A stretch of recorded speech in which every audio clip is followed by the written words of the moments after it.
सभी पार्टियों ने लगभग प्रदर्शन कर लिया है, अब तक तो माफ़ी मांगी नहीं है। तो मैं भी इस बात को समझता था, मैंने तय किया अपनी पार्टी संगठन के लोगों के साथ बैठ के कि इस बार इसका परमानेंट सोल्यूशन ढूंढना है।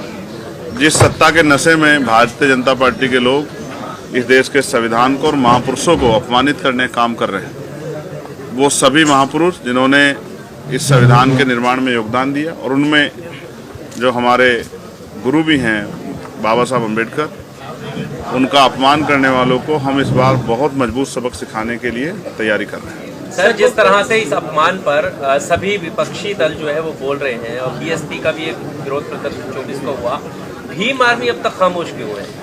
आप अगर ध्यान से देखेंगे तो हर जिले में भीम आर्मी अपना काम कर रही है।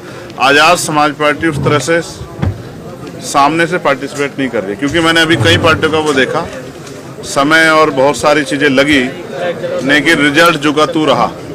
तो मैंने कहा ना कि अगर हम 2 कदम पीछे हटे हैं तो इसलिए नहीं कि हम इस विरोध का हिस्सा नहीं है।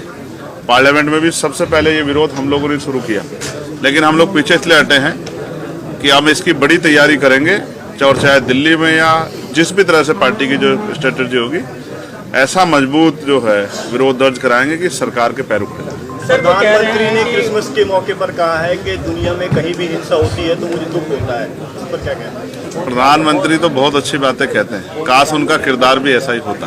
सर, अमित शाह जी ने बात जिस तरह के हालात हैं इस देश में आज, जिस तरह का जुल्म हो रहा है, जिस तरह से इंस्टीट्यूशन को कुचला जा रहा है, जिस तरह से राइट्स जो है उनका वायलेशन हो रहा है, जिस तरह से, और मुझे आज यहाँ बैठ के कहने में कोई हर्ज नहीं है, जिस तरह से लोगों में भय का माहौल बन गया है, ये हम लोगों के ऊपर भी एक सवालिया निशान है कि हम लोग, हमारा विरोध, हमारा संरक्षण उनमें हिम्मत क्यों नहीं पैदा कर पा रहा। हम अपनी इस कमी को दूर करेंगे और आने वाले कल में एक मजबूत आवाज़ जिस तरह पार्लियामेंट में, उस तरह सड़कों पर भी लाने का काम करेंगे कि सरकारें तानाशाह ना हो, सरकारों के दिमाग खराब ना हो। सर, अमित शाह जी बाद में कह रहे हैं कि वो सपने में भी बाबा साहब का अपमान नहीं कर सकते। अच्छी बात है, होना चाहिए, करना भी नहीं चाहिए, लेकिन जो हो गया उस पर अपना खेद भी प्रकट करना चाहिए। विपक्ष के लोग मुद्दा बना रहे हैं। अब ठीक है, और अमित शाह जी जो कह रहे हैं वो जानते होंगे, वो उनके दिल में है, जो जबान पे आ गया है या वाकई में वो सम्मान करते हैं, ये तो आप और मैं बेहतर जानते हैं। इसके लिए उनकी हिस्ट्री पढ़ने की जरूरत है, और हिस्ट्री इस बात की गवाही देती है कभी उन्होंने संविधान का सम्मान नहीं किया, और उनका जो मूल संगठन है उन्होंने हमेशा संविधान के खिलाफ काम किया।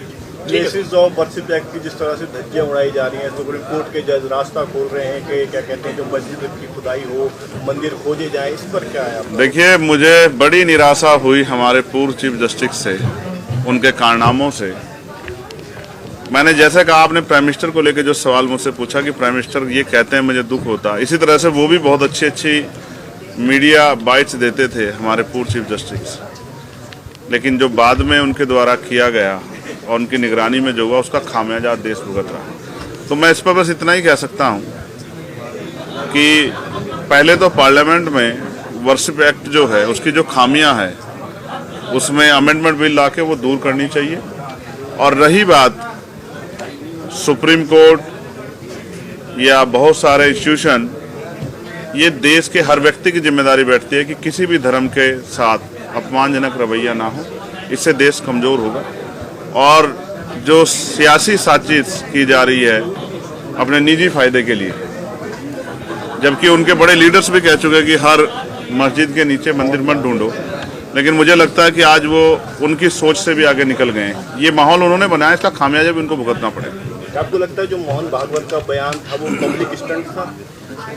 जब ये तो वही लोग जानते होंगे कि उनका बयान स्टंट था या वो जो हालात उनके द्वारा पैदा किए गए और आज जो उनसे समझ नहीं रहे हैं उसके बाद ये बात कह रहे हैं। मगर मैं स्पष्ट तौर पर कहना चाहता हूँ, सिर्फ ये देश बातों से नहीं चलेगा, संविधान के आधार पर चलेगा। और जो इस देश में अल्पसंख्यक समुदाय में जो हमारे मुस्लिम भाई हैं, जैन भाई हैं, सिख भाई हैं, बौद्ध भाई हैं, क्रिश्चियन भाई हैं, उनकी ज़्यादा जिम्मेदारी हम लोगों को आगे बढ़कर उठानी पड़ेगी कि उनके मन में जो भय पैदा हो रहा है वो भय ज़्यादा दिनों तक ना रहे।